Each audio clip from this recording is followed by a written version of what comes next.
Arratsaldeko 7:16 pronostikoak hautsita 22 eta 21 irabazi diete Muruak eta Gabirondok Peña eta Salaberriri Maiabiako Maiabia lehenengoa pilotalekuan binakako B-serie txapelketako final laurdenetako ligaxkako laugarren jardunaldiko laugarren norgehiagoka izan da eta partidari buelta eman da esan bezala Muruak eta Gabirondok irabazi dute. Gogora ezagun, joan den astean, batetik Peñak eta Salaberri, Kamiano eta Eskirozi irabazi zietela Tolosan. Muruak eta Gabirondok berriz, galdu egin zuten Bartzelonan, Dario eta Lozaren aurka honemestez, bibigoteak dinamika desberdinetan, iritsi dira,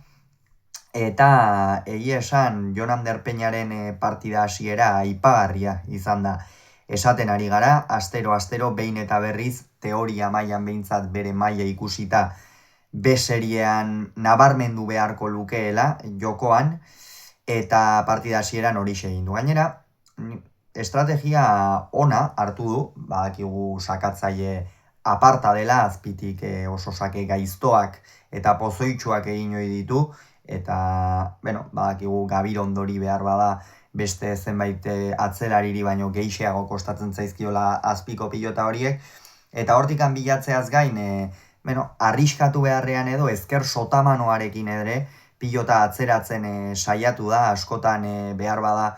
Jon Ander Peñak gehiengoan behintzat ohitua gauzka ez pilota ezkerrarekin hartu eta aurrean txokoan pausatu edo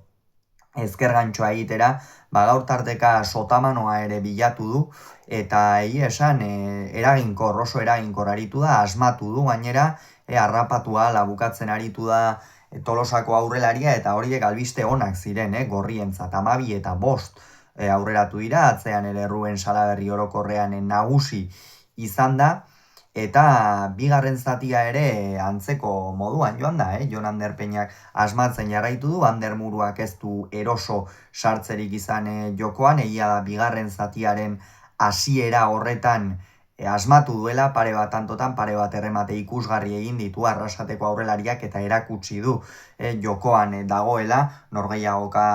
testu inguru oso zail batean zegoenean urdinentzat hor Muruak asmatu du, aurrera egin du eta ikusi du arriskatu beharra zeukala, eta arriskatu duen hori asmatu egin du, eta ondorioz bigarren etenaldira 18 eta 10 emaitzarekin iritsi dira, eta hemen aldatu da partida. Hemen 18 eta 10 Salaberrirentzat, bigarren etenaldi hori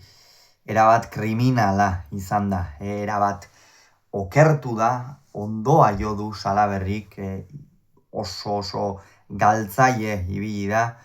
lehenik eta behin bi pare bat pilota galdu ditu, eta gainera kolpez, bigarren zati horretan batez ere, Arkaiz Gabirondo gehiago izan dela, esan dezakegu. Kolpez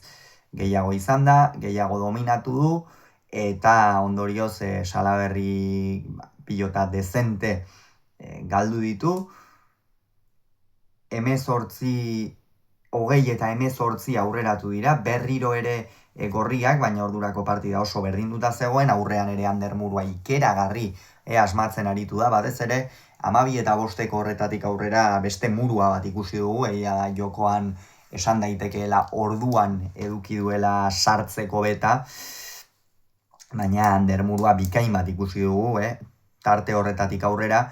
eta azkenerako Salaberrik bi pilota galdu ditu, Gabirondok ere 21 eta 20 irabazten ari zirela gora bota du pilota, ia esan azkenerako denak urduri tensioarekin eta nekatuta ere baziren, eta normala zen, eta azkenerako Salaberri goiko txapara jaurtitako pilota baten ostean amaitu da partida, eta 22 eta 21 esan bezala Murua eta Gabirondoren alde izan da Salaberri konfiantzari gabe, ikusten ari gara, lehengoan egia da Tolosan oroar partida ona jokatu zuela, baina bestela estabil beharko lukeen nagusitasun hori erakusten, Peñak gaur esan nuke urras bat aurrera eraman duela, txapelketa ez zuen ongi hasi, baina gaurko urrats hau beretzat konfiantzarako ere ona izango da nik uste, eta Salaberrik berriz, joan den astean Tolosan azkenerako larri bukatu zuen, baina partida amaitzea lortu zuen eta irabazi zuten. Gaur berriz, azkenera arte aukerekin izan dira, baina gainera partidari buelta eman diote Muruak eta Gabirondok eta porrot mingarria inolako zalantzari gabe Peña Salaberri bikotearentzat. Honen bestez, Peña eta Salaberri 2 punturekin geratuko dira sailkapenean, 3 edukiko dituzte Muruak eta Gabirondok. Gogoratu beraz, Muruak eta Gabirondok 22, Peñak eta Salaberriko 21 mailabian.